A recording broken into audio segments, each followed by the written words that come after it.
दिल मेरा भी कर दे छट पर तेरी आदत पै गई।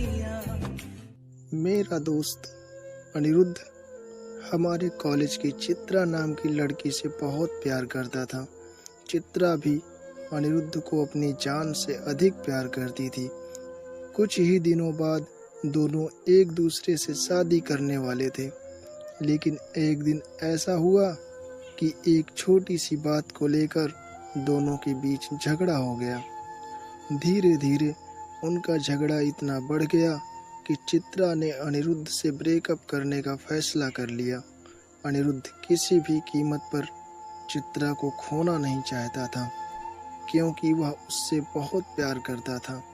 चित्रा ने अनिरुद्ध को कॉल करना और मिलना जुलना बंद कर दिया। चित्रा की इस हरकत की वजह से वह बहुत परेशान रहने लगा।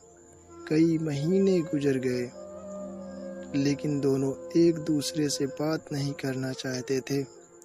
एक दिन मैंने अनिरुद्ध को किसी भी तरह से समझाकर चित्रा से मिलने के लिए भेजा।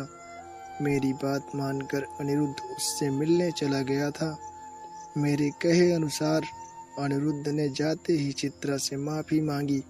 कुछ ही देर बाद मैं भी वहां पहुंच जाता हूं और दोनों के बीच झगड़ा शांत करा देता हूं। अब फिर से दोनों के बीच वही प्यार पैदा हो गया था। उस दिन दोनों ने एक साथ बैठकर काफ़ी देर तक बातें की थी। उनको देखकर मुझे लग रहा था कि शायद दोनों ने ही एक दूसरे को बहुत मिस किया है। चित्रा अपना सिर अनिरुद्ध की गोद में रखकर लेट जाती थी और वह अपने हाथों से चित्रा के बालों को सहला रहा था। उस पल को दोनों ऐसा महसूस कर रहे थे जैसे वर्षों बाद एक दूसरे से मिले हों। कुछ ही दिनों बाद दोनों एक दूसरे से शादी कर लेते हैं। दोनों हंसी खुशी अपना जीवन गुजार रहे थे। उनकी शादी को लगभग 6 माह बीत चुके थे।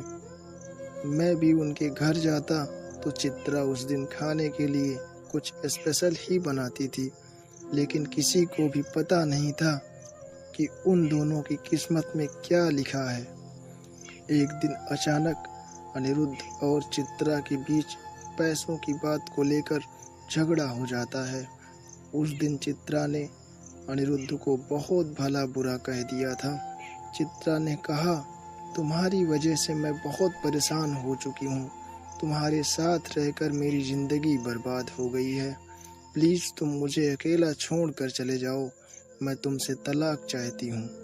चित्रा के मुंह से इन शब्दों को सुनने के बाद अनिरुद्ध को धक्का सा लगा और उसकी आंखों में आंसू आ गए। अनिरुद्ध ने चित्रा को बहुत देर तक समझाया, लेकिन वह एक ही रट लगा कर बैठ गई कि मुझे सिर्फ तुमसे तलाक चाहिए। उसके बाद अनिरुद्ध ने सोचा कि चित्रा उसे पसंद नहीं करती है, इसीलिए वह उसे छोड़कर कहीं दूर चला जाएगा और वापस कभी भी मुड़कर नहीं आएगा। बिना तलाक दिए अनिरुद्ध अपना सामान पैक करके वहां से चला जाता है। लगभग 6 माह गुजर गए थे। अनिरुद्ध का कहीं भी पता नहीं चल रहा था। एक दिन मैं जैसे ही उसके घर पहुंचता हूं तो चित्रा मुझे सारी बातें बता देती है। चित्रा ने मुझसे कहा, मैंने कभी सोचा नहीं था कि अनिरुद्ध मुझे छोड़कर चला जाएगा। इतनी सी बात पर नाराज होकर भला कोई छोड़कर जाता है? इतना कहने के बाद वह रोने लग जाती है। मैंने कहा, भाभी जी आप चिंता मत कीजिए, अनिरुद्ध जहाँ कहीं भी होगा मैं उसे ढूंढ कर लाऊंगा, आप मुझ पर विश्वास कीजिए। तभी चित्रा ने रोते हुए कहा, उसे घर छोड़कर गए हुए लगभग 6 महीने हो चुके हैं, लेकिन एक दिन भी मुझे कॉल करके मेरा हाल नहीं पूछा। उसे पता नहीं कि मैं उसे कितना प्यार करती हूँ। उसके बाद वह रोते हुए कमरे के अंदर चली जाती है। मैं अपनी जेब से मोबाइल निकाल कर अपने दोस्त से अनिरुद्ध के बारे में पूछताछ कर रहा था।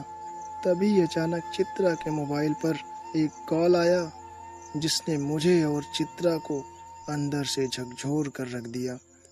वह कॉल एक पुलिस स्टेशन से था और उन्होंने बताया कि उसके पति अनिरुद्ध का एक रोड एक्सीडेंट हो गया है जिसमें उनकी मौत हो गई है।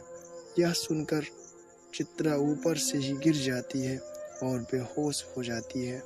इस बात को सुनकर मैं भी एकदम टूट चुका था, क्योंकि मैंने भी मेरा सबसे अच्छा दोस्त खो दिया था।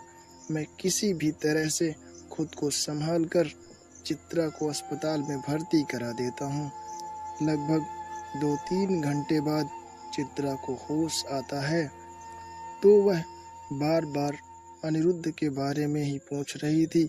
मैं बार बार चित्रा को समझाने की कोशिश करता, लेकिन वह मेरी बात मानने को तैयार नहीं थी। अनिरुद्ध के जाने के बाद चित्रा पूरी तरह से अकेली हो गई थी। चित्रा के दिल के दर्द को मैं अच्छी तरह से समझ रहा था, लेकिन अनिरुद्ध दुनिया छोड़कर जा चुका था। एक अच्छा दोस्त होने के नाते मैंने चित्रा को कठिन परिस्थिति में खुद को संभालने के लिए समझाया। अनिरुद्ध के जाने के बाद चित्रा ने उसे बहुत याद किया, लेकिन चित्रा के लिए वह सिर्फ यादें बनकर रह गया। आज भी चित्रा ने दोबारा शादी नहीं की कि वह केवल अनिरुद्ध की यादों के सहारे ही जिंदा रहना चाहती है।